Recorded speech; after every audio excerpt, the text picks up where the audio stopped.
دوستو پچھلی ویڈیو میں یعنی 21ویں پارٹ میں آپ سب لوگوں نے جنگ خندق اور 5 ہجری میں ہونے والے اہم واقعات سن لیے۔ اب آگے یہ 22واں پارٹ ہے اور 6 ہجری ہے، یعنی ہجرت کا 6واں سال ہے۔ غور سے سنیں دوستو، اس سال سب سے اہم اور شاندار واقعہ بیت الرضوان اور صلح حدیبیہ ہے۔ اسلام کے اتہاس میں اس واقعے کی بہت اہمیت ہے، کیونکہ اسلام کی آگے کی ترقی اسی سے جڑی ہوئی ہے۔ دیکھنے میں یہ ایک کمزور سمجھوتا لگتی تھی، لیکن قرآن مجید میں اللہ تعالیٰ نے اسے فتح مبین کا لقب عطا فرمایا، یعنی بڑی جیت کا لقب عطا فرمایا ہے۔ ذوالقعدہ سن 6 ہجری میں حضور پاک صلی اللہ تعالیٰ علیہ وسلم 1400 صحابہ کرام کے ساتھ عمرہ کا احرام باندھ کر مکہ کے لیے روانہ ہوئے۔ حضور پاک صلی اللہ تعالیٰ علیہ وسلم کو اندیشہ تھا کہ شاید مکہ کے کافر ہمیں عمرہ ادا کرنے سے روکیں گے، اس لیے آپ صلی اللہ تعالیٰ علیہ وسلم نے پہلے ہی قبیلہ خزاع کے ایک شخص کو مکہ بھیج دیا تھا تاکہ وہ مکہ کے کافروں کے ارادوں کی خبر لائے۔ جب آپ صلی اللہ تعالیٰ علیہ وسلم کا قافلہ اسفان نام کی جگہ کے قریب پہنچا تو وہ شخص یہ خبر لے کر آیا کہ مکہ کے کافروں نے سبھی عرب کے کافر قبیلوں کو جمع کر لیا ہے اور یہ کہہ دیا ہے کہ مسلمانوں کو ہرگز مکہ میں داخل نہیں ہونے دیا جائے گا۔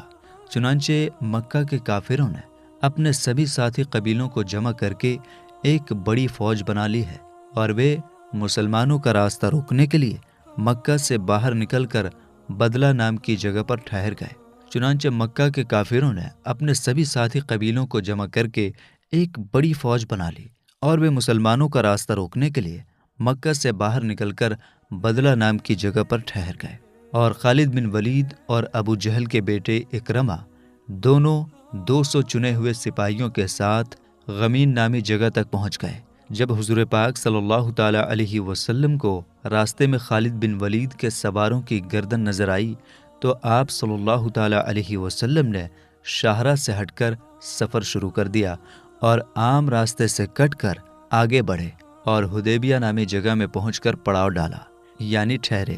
یہاں پانی کی بے حد کمی تھی، ایک ہی کنواں تھا جو کچھ گھنٹوں میں ہی سوکھ گیا۔ جب صحابہ کرام رضی اللہ تعالی عنہم پیاس سے بےتاب ہونے لگے تو حضور پاک صلی اللہ تعالی علیہ وسلم نے ایک بڑے پیالے میں اپنا دست مبارک ڈال دیا اور آپ صلی اللہ تعالی علیہ وسلم کی مقدس انگلیوں سے پانی کا چشمہ جاری ہو گیا۔ پھر آپ صلی اللہ تعالی علیہ وسلم نے سوکھے ہوئے کنویں میں اپنا وضو کا بچا ہوا پانی اور ایک تیر ڈالا تو کنویں میں اتنا پانی نکلنے لگا کہ پورا لشکر اور سبھی جانور کئی دنوں تک اس کنویں سے پانی پیتے رہے۔ حدیبیہ نام کی جگہ پر پہنچ کر حضور پاک صلی اللہ تعالی علیہ وسلم نے دیکھا کہ مکہ کے کافروں کی ایک بڑی فوج جنگ کے لیے تیار ہے۔ دوسری طرف آپ کے ساتھ سارے لوگ احرام باندھے ہوئے تھے جس سے وہ لڑائی بھی نہیں کر سکتے تھے۔ تو آپ صلی اللہ تعالی علیہ وسلم نے مناسب سمجھا کہ مکہ کے کافروں سے صلح کے بارے میں بات چیت کرنے کے لیے کسی کو مکہ بھیجا جائے۔ چنانچہ اس کام کے لیے آپ نے حضرت عمر رضی اللہ تعالی عنہ کو چنا، لیکن انہوں نے یہ کہہ کر معذرت کر دی کہ یا رسول اللہ صلی اللہ تعالی علیہ وسلم، مکہ کے کافر میرے بہت ہی سخت دشمن ہیں اور مکہ میں میرے قبیلے کا کوئی شخص بھی ایسا نہیں ہے جو مجھے ان کافروں سے بچا سکے۔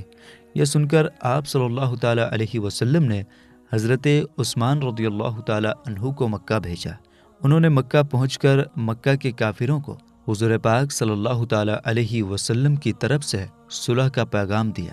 حضرت عثمان رضی اللہ تعالی عنہ اپنی دولت اور اپنے قبیلے والوں کی مدد کی وجہ سے مکہ کے کافروں کی نظروں میں بہت عزت والے تھے، اس لیے مکہ کے کافر انہیں کوئی نقصان نہیں پہنچا سکے، بلکہ ان سے یہ کہا کہ ہم آپ کو اجازت دیتے ہیں کہ آپ کعبہ کا طواف اور صفا و مروہ کی سعی کر کے اپنا عمرہ ادا کر لیں، مگر ہم محمد صلی اللہ تعالی علیہ وسلم کو کبھی ہرگز کعبہ کے قریب نہ آنے دیں گے۔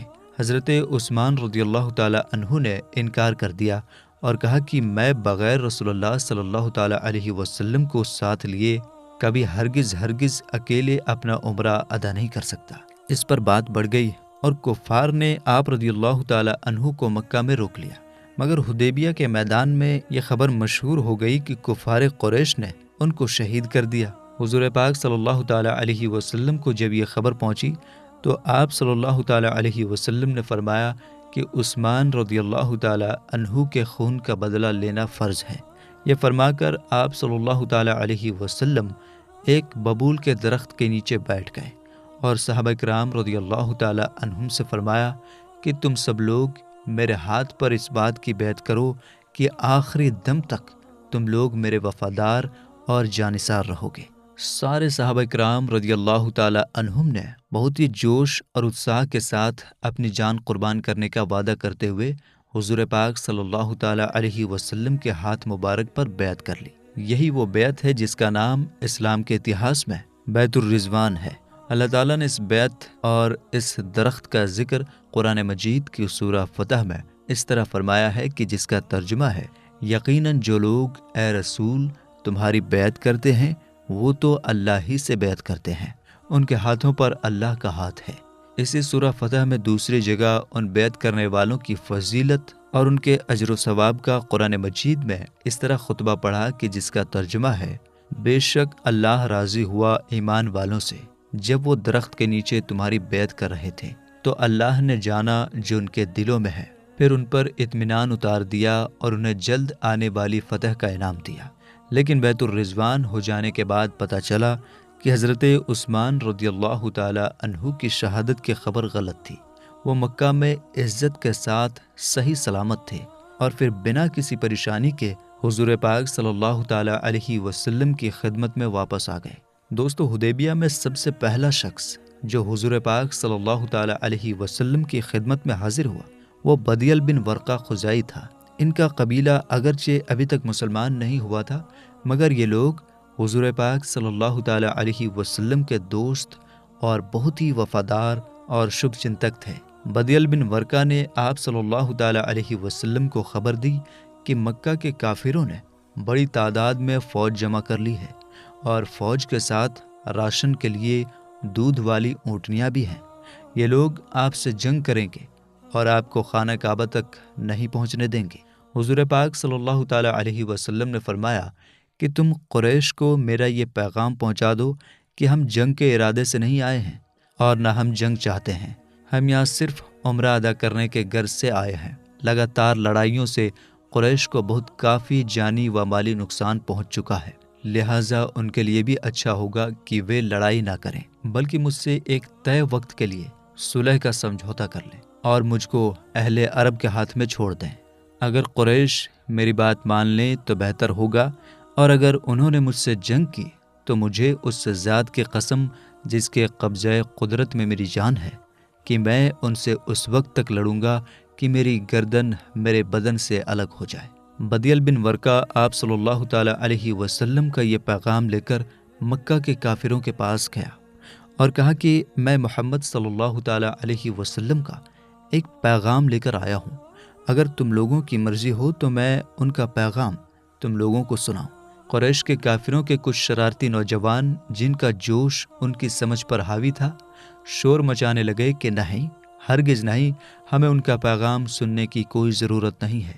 لیکن قریش کے کافروں کے سنجیدہ اور سمجھدار لوگوں نے پیغام سنانے کی اجازت دے دی اور بدیل بن ورقہ نے حضور پاک صلی اللہ تعالیٰ علیہ وسلم کی دعوت صلح کو ان لوگوں کے سامنے پیش کر دیا۔ یہ سن کر قبیلہ قریش کا ایک بہت ہی معمر اور معجز سردار عروہ بن مسعود ثقفی کھڑا ہو گیا اور اس نے کہا کہ اے قریش، کیا میں تمہارا باپ نہیں؟ سب نے کہا کہ کیوں نہیں؟ پھر اس نے کہا کہ کیا تم لوگ میرے بچے نہیں؟ سب نے کہا کہ کیوں نہیں؟ پھر اس نے کہا کیا تم لوگوں کو میرے بارے میں کوئی غلط فہمی یا شک تو نہیں؟ سب نے کہا کہ نہیں، ہرگز نہیں۔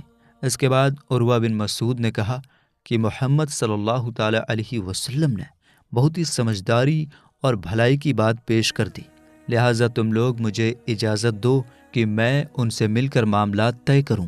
سب نے اجازت دے دی کہ بہت اچھا، آپ جائیے۔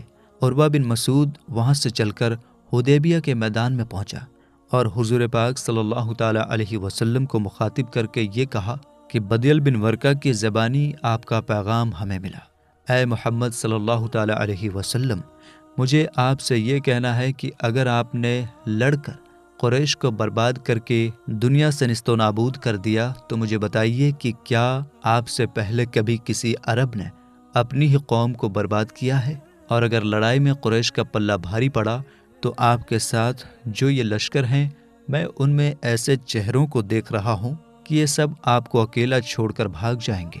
عروہ بن مسعود کی یہ بات سن کر حضرت ابوبکر صدیق رضی اللہ تعالی عنہ سے صبر نہیں ہو سکا۔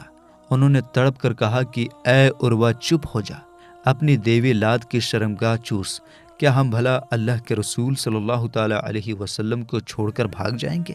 عروہ بن مسعود نے تعجب سے پوچھا کہ یہ کون شخص ہے؟ لوگوں نے کہا کہ یہ ابو بکر ہیں۔ عروہ بن مسعود نے کہا کہ مجھے اس ذات کی قسم جس کے قبضہ میں میری جان ہے، اے ابو بکر، اگر تیرا ایک احسان مجھ پر نہ ہوتا جس کا بدلہ میں اب تک تجھ کو نہیں دے سکا ہوں تو میں تیری اس کڑوی بات کا جواب دیتا۔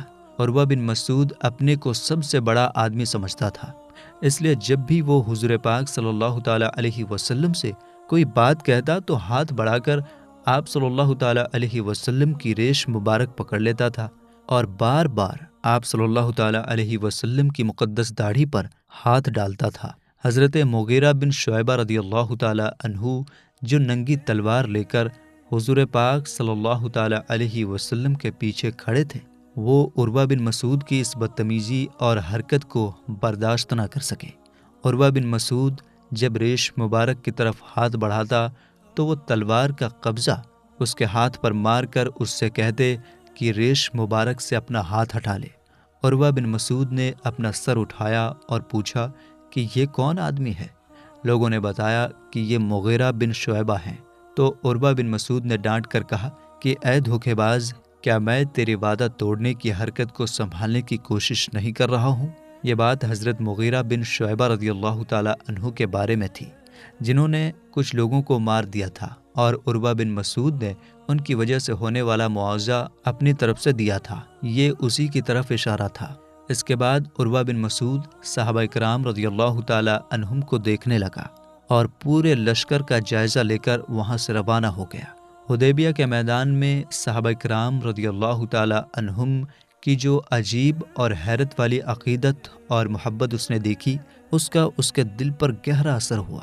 اس لیے جب وہ قریش کے لشکر میں پہنچا تو اس نے اپنے دل کی باتیں ان شبدوں میں بیان کی: اے میری قوم، خدا کی قسم، جب محمد صلی اللہ تعالی علیہ وسلم اپنا کھنکھار تھوکتے ہیں تو وہ کسی نہ کسی صحابی کی ہتھیلی میں پڑتا ہے اور وہ بہت ہی عقیدت سے اس چیز کو اپنے چہرے اور شریر پر مل لیتا ہے، اور اگر وہ کسی بات کا ان لوگوں کو حکم دیتے ہیں تو سبھی لوگ ان کی بات ماننے کے لیے ترنت تیار ہو جاتے ہیں، اور جب وہ وضو کرتے ہیں تو ان کے ساتھی وضو کا پانی اس طرح لوٹتے ہیں جیسے ان کے بیچ تلوار چل پڑے گی، اور جب وہ کوئی بات کرتے ہیں تو سارے ساتھی چپ ہو جاتے ہیں، اور ان کے ساتھیوں کے دلوں میں ان کی اتنی زیادہ عزت اور عظمت ہے کہ کوئی بھی شخص ان کی طرف نظر بھر دیکھ نہیں سکتا۔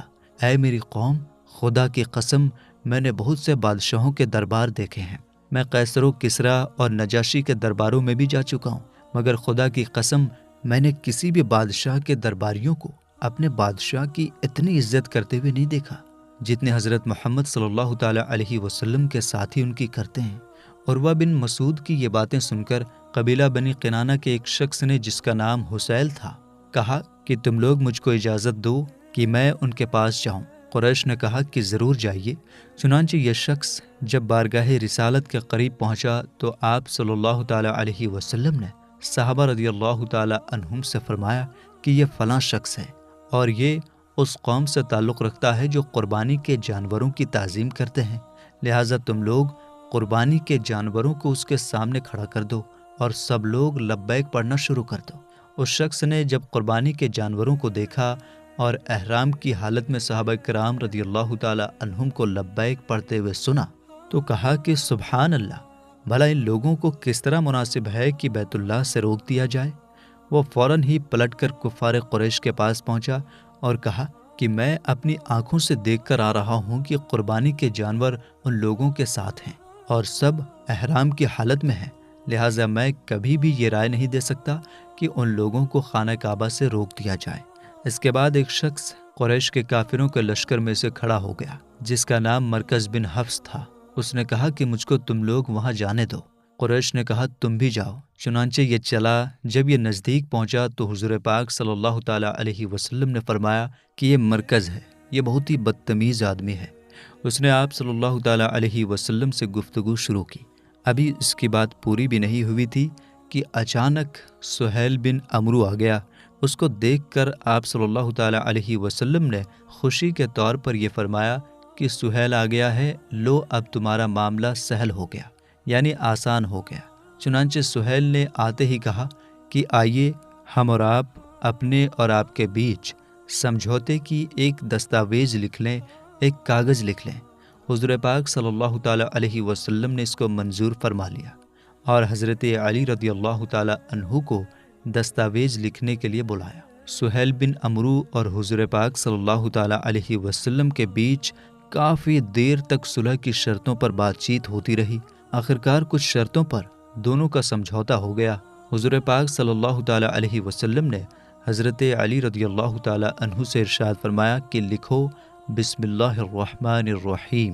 سہیل نے کہا کہ ہم رحمان کو نہیں جانتے کہ یہ کیا ہے، آپ بسم کا اللہم لکھوائیے، جو ہمارا اور آپ کا پرانا دستور رہا ہے۔ مسلمانوں نے کہا کہ ہم بسم اللہ الرحمن الرحیم کے سوا کوئی دوسرا لفظ نہیں لکھیں گے، مگر حضور پاک صلی اللہ تعالیٰ علیہ وسلم نے سہیل کی بات مان لی اور فرمایا کہ اچھا اے علی بسم کا اللہم ہی لکھ دو۔ پھر حضور پاک صلی اللہ تعالیٰ علیہ وسلم نے یہ عبارت لکھوائی جس کا ترجمہ ہے، یعنی یہ وہ شرطیں ہیں جن پر قریش کے ساتھ محمد الرسول اللہ صلی اللہ تعالیٰ علیہ وسلم نے صلح کا فیصلہ کیا۔ سہیل پھر بھڑک گیا اور کہنے لگا کہ خدا کی قسم اگر ہم جان لیتے کہ آپ اللہ کے رسول ہیں تو نہ ہم آپ کو بیت اللہ سے روکتے نہ آپ کے ساتھ جنگ کرتے، لیکن آپ محمد بن عبداللہ لکھیے۔ آپ صلی اللہ تعالیٰ علیہ وسلم نے فرمایا کہ خدا کی قسم میں محمد الرسول اللہ بھی ہوں اور محمد بن عبداللہ بھی ہوں، یہ اور بات ہے کہ تم لوگ میری رسالت کو جھٹلاتے ہو۔ یہ کہہ کر آپ صلی اللہ تعالیٰ علیہ وسلم نے حضرت علی رضی اللہ تعالیٰ عنہ سے فرمایا کہ محمد الرسول اللہ کو مٹا دو اور اس جگہ محمد بن عبداللہ لکھ دو۔ حضرت علی رضی اللہ تعالیٰ عنہ سے زیادہ کون مسلمان آپ صلی اللہ تعالیٰ علیہ وسلم کا فرما بردار ہو سکتا ہے؟ لیکن محبت کے عالم میں کبھی کبھی ایسا مقام بھی آ جاتا ہے کہ سچے محب کو بھی اپنے محبوب کی فرما برداری سے محبت ہی کے جذبے میں انکار کرنا پڑتا ہے۔ حضرت علی رضی اللہ تعالیٰ عنہ نے عرض کیا کہ یا رسول اللہ صلی اللہ تعالیٰ علیہ وسلم، میں آپ کے نام کو تو کبھی ہرگز نہیں مٹاؤں گا۔ آپ صلی اللہ تعالیٰ علیہ وسلم نے فرمایا کہ اچھا مجھے دکھاؤ میرا نام کہاں ہے۔ حضرت علی رضی اللہ تعالیٰ عنہ نے اس جگہ پر انگلی رکھ دی۔ آپ صلی اللہ تعالیٰ علیہ وسلم نے وہاں سے رسول اللہ کا لفظ مٹا دیا۔ بہرحال صلح کا دستاویز پورا ہو گیا۔ اس کاغذ میں یہ طے کیا گیا کہ دونوں پکشوں کے بیچ 10 سال تک کوئی لڑائی نہیں ہوگی۔ صلح کی باقی شرطیں یہ تھیں: نمبر 1، مسلمان اس سال بغیر عمرہ ادا کیے واپس چلے جائیں۔ نمبر 2، آئندہ سال عمرہ کے لیے آئیں اور صرف 3 دن مکہ میں ٹھہر کر واپس چلے جائیں۔ نمبر 3، تلوار کے سوا کوئی دوسرا ہتھیار لے کر نہ آئیں، تلوار بھی نیام کے اندر رکھ کر تھیلے وغیرہ میں بند ہو۔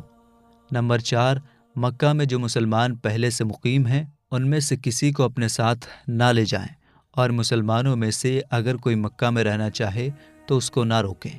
نمبر 5، کافروں یا مسلمانوں میں سے کوئی شخص اگر مدینہ چلا جائے تو واپس کر دیا جائے، لیکن اگر کوئی مسلمان مدینہ سے مکہ میں چلا جائے تو وہ واپس نہیں کیا جائے گا۔ نمبر 6، عرب کے قبیلوں کو یہ آزادی ہوگی کہ وہ دونوں پکشوں میں سے جس کے ساتھ چاہیں دوستی کا سمجھوتا کر سکتے ہیں۔